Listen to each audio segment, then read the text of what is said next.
Hello, everyone. Harry here to talk about Donald Trump's motion for a mistrial in the civil fraud trial. We've known this was coming for a while. They have, throughout the trial, been totally incensed at the very close professional relationship. I think sometimes they've implied it's even more with no basis whatsoever.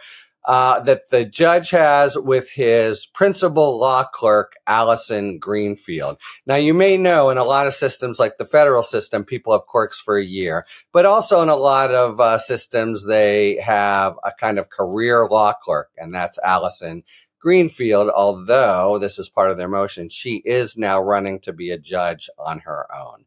But they've concluded, probably with some basis, that she's not a pro-Trumper. They found a picture of her with Charles Schumer that was just some routine appearance he made, but that's they don't need much more than that. And some contributions, which they try to suggest are improper judicially, but they're not. She's gone to different events and the like.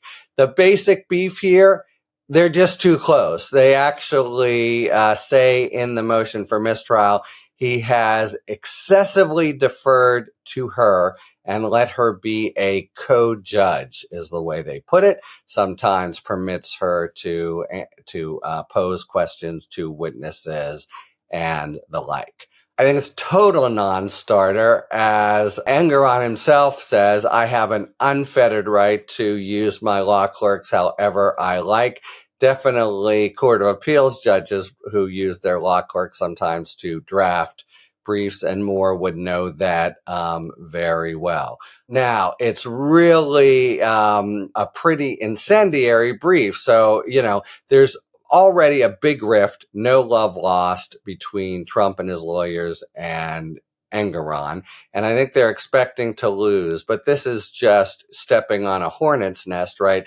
And saying that, there's bias, appearance of impropriety and the like, solely because of the use of the law clerk and her supposed bias. So really weak motion for mistrial, it seems to me. Now it gets directed in the first instance at Engoron himself. He will decide it. So this is the general theme I've tried to underscore in some of their different flailing, half-court shot motions. They know they're toast with Engoron. And this is the reason why some of the witnesses have gone, on, and the AG's office is objecting to relevance or narrative answers. And Engoron's basically saying, relax. Let's just listen to them. Let's not give them an argument on appeal that somehow they weren't able to present their case. Indeed, there are different gradations. I've definitely been in trials where I felt this way, but I think it's fair to say that Engoron is quote unquote biased in the sense, what he said in response to when she first made it is they said, well, you're affirming more of their objections than ours. And Engoron said, how do you know it's not because their objections are more meritorious? I think it is fair to say that he is leaning strongly, maybe even more, toward a decision, and a really, really hard one with that really brings it to Trump and Trump organization in terms of penalties. That's not exactly the same thing as bias that he appears to have made up his mind. In any event, they come right at him, and it's like a punch in the nose. But like everything else now in this trial, they're looking to the Court of Appeals, and that explains the late filed response, not even a motion, but a letter, a 2-page letter from the AG's office to Engoron. And they say this. They say, first, totally meritless, but you know what? Let's really brief this fully, have a hearing or whatever they need. Why?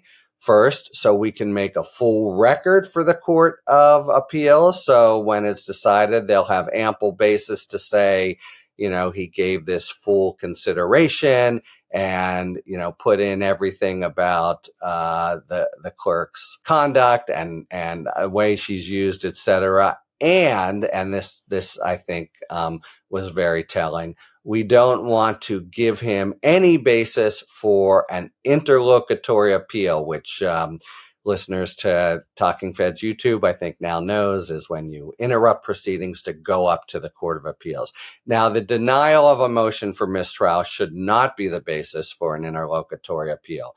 But the concern here is if they give it real back of the hand treatment, somehow Trump could try to frame some motion for a special writ of mandamus or something like that, saying, they didn't even look at it or listen to it.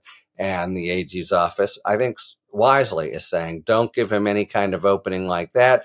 Let's do a full briefing on this. By the way, can we have till December 8th or something? They asked for a lot of time so that there's no chance of interrupting the proceedings, and also so the Court of Appeals has the full record. It won't just be these sound bites of the Schumer picture, which, by the way, Trump used to suggest some relationship between the clerk and Schumer, just all gutter bottom feeder Trump stuff. So let's do it in that full way. And I think Engoron will be disposed to do that because it makes sense and gives the most cover on appeal.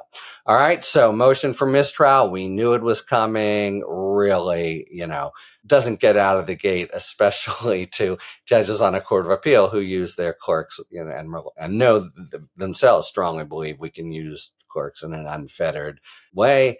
And then the interesting and I think wise response of the New York AG, hey, let's give this full treatment so he can't use it to play any tricks on us, interlocutory appeal, or some kind of appellate issue after the trial based on an incomplete record. So there you have it. Expect it to go nowhere, but nowhere slow rather than nowhere fast.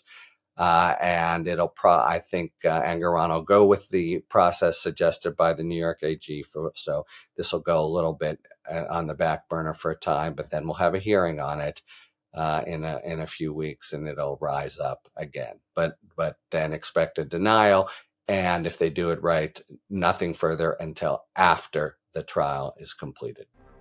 Talk to you later. Thanks for tuning in. If you enjoyed this video and other Talking Feds content, please take a second to like and subscribe. Talk to you later.